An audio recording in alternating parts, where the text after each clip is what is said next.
Hello everyone and welcome to part 2 of the Heart series.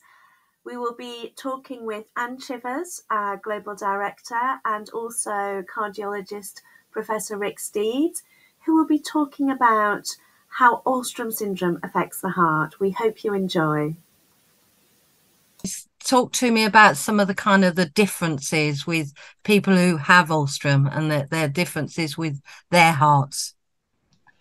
So one of the things that we've spent a lot of time is looking at the differences between people with Alström syndrome and people who don't have Alström syndrome.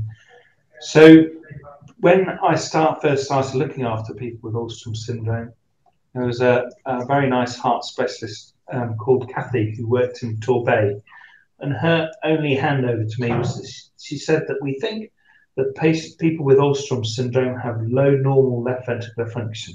So it looks just as though it doesn't contract quite so well.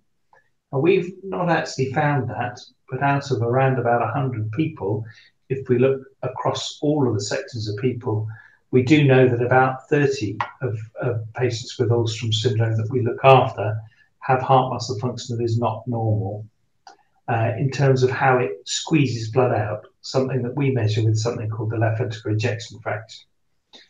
We know that people's hearts with Alström syndrome can be also a little bit thicker and a little bit heavier, and that is often because of coexisting problems, either, for example, with kidney problems, which tend to give you high blood pressure, and high blood pressure tends to make your heart a little bit thicker.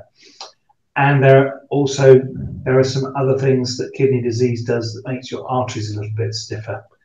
And there is a question in Alström syndrome. Richard Paisley did a very nice piece of work looking at stiff arteries, and there's a suggestion that the arteries or the blood vessels in Alström people may be a little bit stiffer than people who don't have Alström syndrome.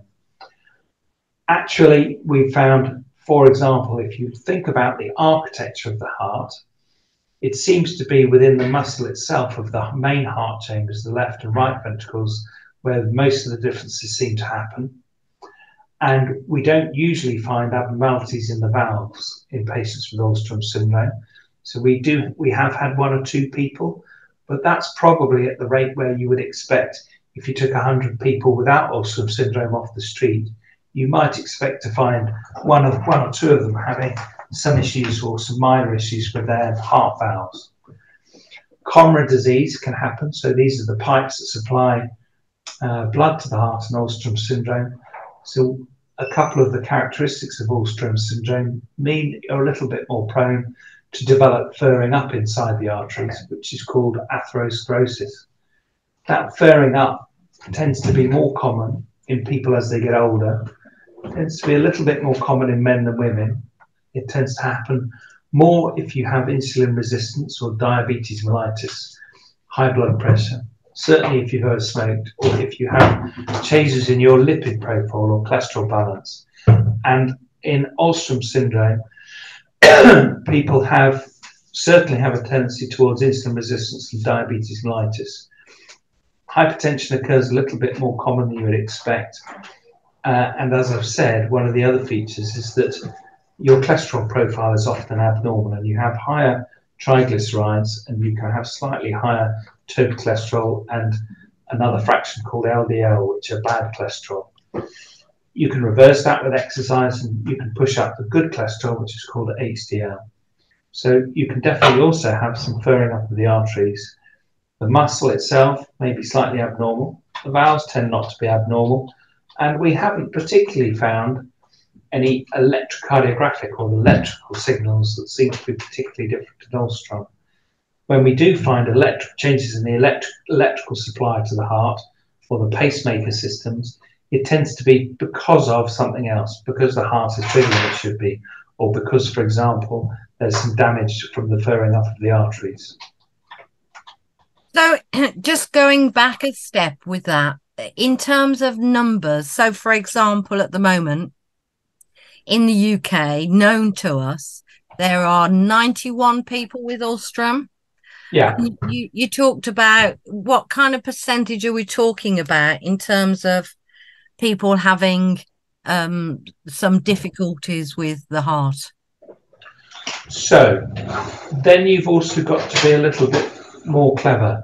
So one of the things that is very unusual about people with Alström syndrome is that they can develop heart failure very early on in their life, usually in the first 3 months, but can extend out to about 6 months. And around about a third of people with Alström have had an episode, and many people are diagnosed after having heart failure right in their infancy. And nobody knows exactly what that happens, but then people seem to get better, or unfortunately some people die.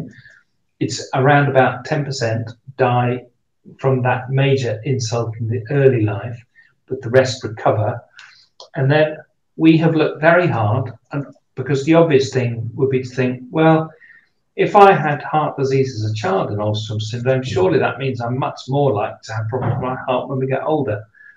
And we found no evidence that that's the case, subject to the numbers that we look at, because of course we're only looking at, as you said, just under 100 people. So it's always quite difficult to get the associations right and to make sure that nothing else has happened in between. But we've used the best methods that we can, and we've looked at everyone who's had infantile cardiomyopathy and everyone who has not had infantile cardiomyopathy, and we have not found a trace or a sign or a memory that problem in infancy has then gone on to affect how they are as an adult. And then around about a third of people then go on to get what we call de novo or new onset cardiac problems, and that is separate.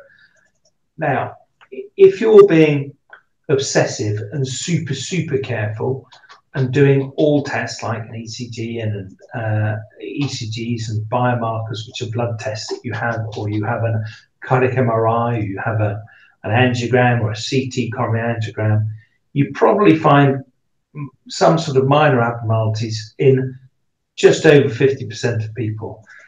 We're just about to publish that data, just to try to describe exactly the whole cohort of what we see. But actually, in terms of whether it makes people feel poorly and really know that they've got a problem with their heart, it's probably somewhere close to only about 20% who have a real problem, and they tend to be older. It tends to come on, and they will have problems with thick hearts or that cause stiffness and difficulty in filling the heart. And some people have difficulty and weakness in the contraction part of the heart, so-called systolic heart failure. And there is the filling heart failure where the heart becomes stiff. Thank you, Rick, for explaining how Alström syndrome affects the heart.